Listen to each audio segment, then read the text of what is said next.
Қайырлы күн. Келесі біздің қарастыратын программамыз ол TempMail деп аталады.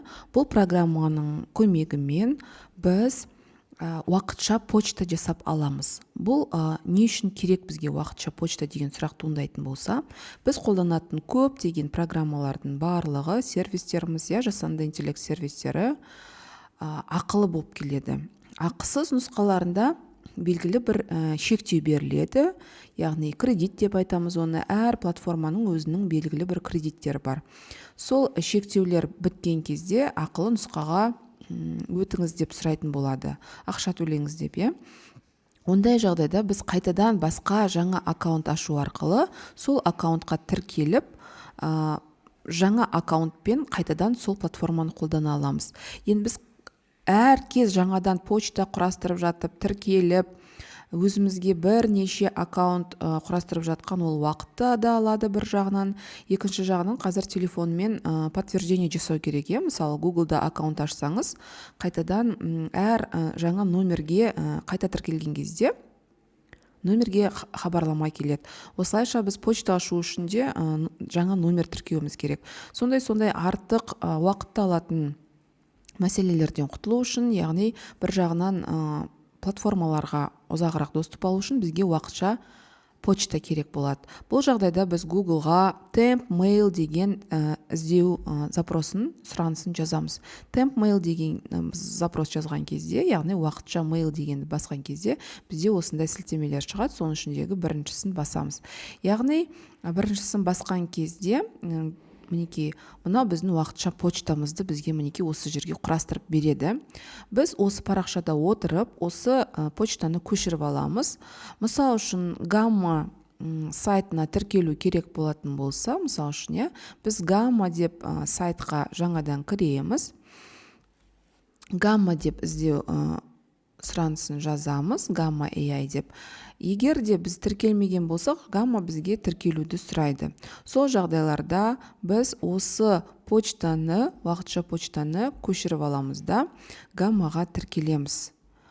Gamma-ға тіркелген кезде, енді егер де сіздерде уже тіркелген болсаңыздар, әзірге кредиттарыңыз бар болса, онда сол кредиттарыңыз біткенше қолдана бересіздер. Егер лимит бітіп, уже уақыты аяқталған болып, ақылы түрде қайтадан тіркеліңіз деген жағдай болатын болса, біз осы тіркеліп тұрған почтамыздан шығамыз, sign out деп шығамыз да, яғни почтадан Gamma сайтынан шығып кетеміз да, тіркелген жерден. Қайтадан sign in деп кіреміз. Sign in деп кіреміз. Сол кезде біз қайтадан осы почтаға тіркелетін, осы сайтқа тіркелетін боламыз. Мысалы үшін, мен қазір басқа браузерден ашайын. Gamma деп жазайық. Қазір мына жерде кішкене интернет жылдамдығы нашарлау болып тұр. Кішкене күтіп. Ашылған кезде сайтқа кіретін боламыз. Мінекей біздің сайтымыз ашылып жатыр. Gamma-ға мысал үшін тіркелу керек болатын болса, енді кез келген жасанды интеллектке тіркелетін кезде біз зарегистрируйтесь бесплатно деген батырманы басып, осы жерге почтамызды енгізуіміз керек болады. Почтамызды енгізетін кезде мына алдын ала дайындап қойған уақытша почтаны қолданатын боламыз. Яғни мына жердегі почтаны көшірмесін копировать деп, немесе мынаны белгілеп көшіріп аламыз. Осылай копировать батырмасын басамыз да, біз жаңадан ашылған жерге, мысалы біз Google арқылы тіркелсек те болады, немесе жаңадан мына почтаны жазып тіркелсек болады. Continue with email, продолжить с email деген сөз. Яғни осы уақытша почтаны біз қолданып, тіркелу үшін ғана қолданамыз. Одан кейін бізге оның енді логин парольді естеріңізге сақтап қойсаңыздар да болады, егер келесі жолы кірген кезде сұрайтын болса. Бірақ көп жағдайда браузер логин мен парольді өзінің есіне сақтап алып қалады. Мінекей email дедіңіз. Қазір обновлениеден кейін бірден осы почта арқылы біз Gamma-ға тіркеліп аламыз. Яғни негізгі идеясы бұл TempMail сервисінің уақытша почта жасап беру. Бұндай сервистердің түрлері өте көп, осыған ұқсас аналогтары да бар.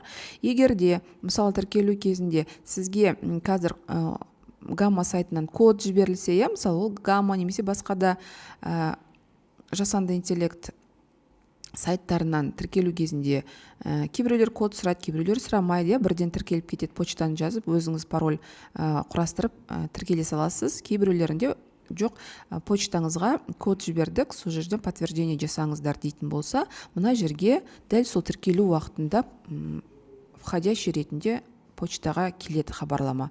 Сол кодты немесе бір сілтемені басып, ары қарай тіркелуді аяқтайсыз да, ары қарай уже сол тіркелген парақшаңызда жаңадан кредиттер алып, шексіз қолдана бересіздер.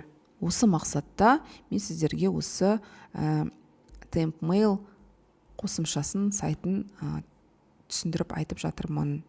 Кәделеріңізге жарасын, назарларыңызға рахмет.